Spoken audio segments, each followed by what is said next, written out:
nós vamos falar sobre um tema essencial e urgente que é a liberdade. Mas não qualquer liberdade, nós vamos falar sobre o pensamento político de Hannah Arendt, especificamente sobre a sua visão de liberdade, como ela só é plenamente vivida quando é vivida no público e compartilhada com os outros. Em tempos de polarização política e novas formas de mobilização social, entender esse conceito pode nos ajudar a repensar sobre o nosso papel no mundo. E para enriquecer essa discussão, nós vamos chamar agora uma convidada muito especial, Sofia Guimarães, pode entrar. Obrigada, eu estou muito animada com essa conversa. E o pensamento de Arendt, ele nos convida a enxergar a liberdade não apenas como um direito individual, né, mas como algo que se constrói na ação coletiva. Eu acho muito pertinente a gente discutir nos tempos atuais. Sim, mas afinal, o que significa ser livre nos dias de hoje? Muitas vezes pensamos na liberdade como a simples possibilidade de fazer escolhas individuais, o que comprar, onde morar, como agir. Sim, mas no entanto, a liberdade para Arendt vai muito além disso, vai muito para além de uma autonomia individual e de uma ausência de restrições. Pelo contrário, ela só existe verdadeiramente quando nos expressamos e participamos do espaço público. Exatamente. Isso significa que a liberdade ela não é apenas um estado, mas sim um ato. E não basta a gente ser livre em nossas mentes ou em nossa vida privada. A gente precisa engajar, dialogar e construir algo juntos.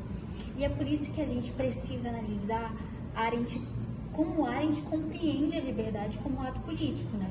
Porque essa ideia, ela é crucial nos dias atuais, especialmente diante da apatia política que a gente presencia e também do crescimento do autoritarismo e da influência nas redes sociais nas vidas das pessoas. Enfim, para começar, é importante entender um conceito fundamental para Arendt, que é a política como espaço de convivência na diferença. Segundo ela, a política ela não existe para eliminar conflitos, mas sim para oferecer um espaço onde eles possam ser discutidos e enfrentados.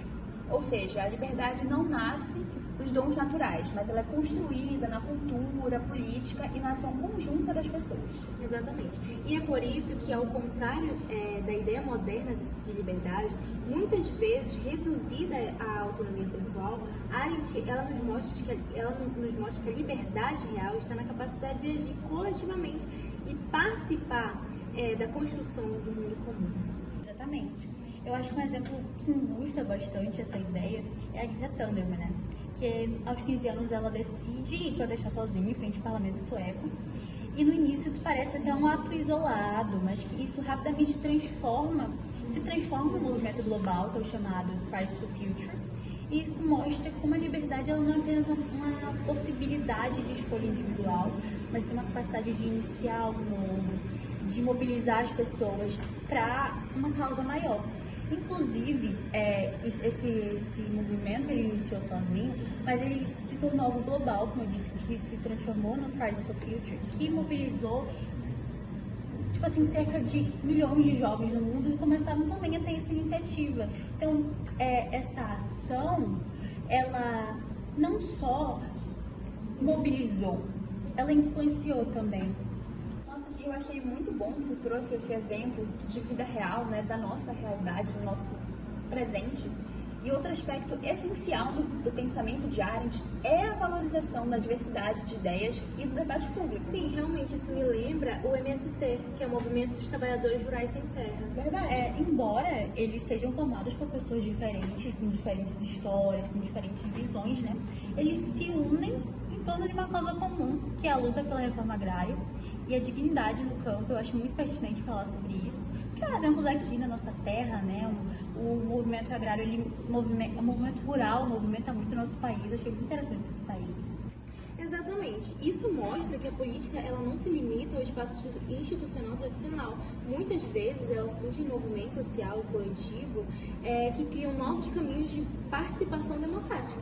Mas que, no entanto, né, é um dos maiores desafios enfrentados hoje, que é o distanciamento entre as pessoas, no espaço público, nas decisões coletivas. As pessoas não é que elas não se reúnem, mas elas não costumam mais debater de fato. Isso é algo que fica muito distinto nos dias atuais. Eu acredito que está em falta.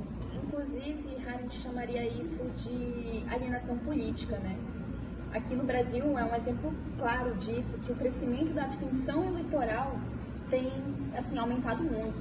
Nas últimas eleições, mais de 20% dos eleitores não compareceram às urnas. E isso fragiliza muito a democracia e enfraquece a liberdade política. Se nós não participarmos, se nós não nos colocarmos, não nos posicionarmos, perderemos completamente a nossa capacidade de agir e transformar a sociedade. Realmente, com isso, nós vemos um problema ainda maior, que é a crise da liberdade política. Sim, a política está se transformando em uma mera gestão técnica.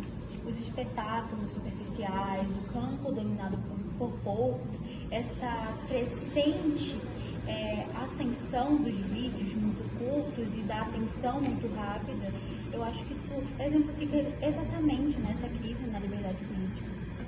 Sim, realmente.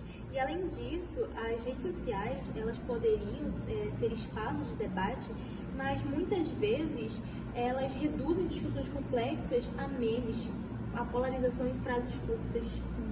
Isso acaba abrindo espaço para governos autoritários que prometem uma eficiência, mas eles limitam a participação pública.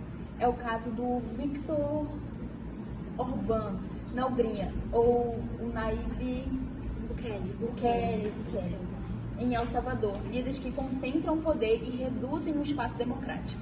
Sim, mas o pensamento de Arendt, ela também nos convida à ação e à esperança. Exatamente. Inclusive, existem maneiras de reconstruir o espaço público, e fortalecer essa liberdade política. Eu acredito que um exemplo disso são as assembleias cidadãs que ocorrem na França e na Espanha.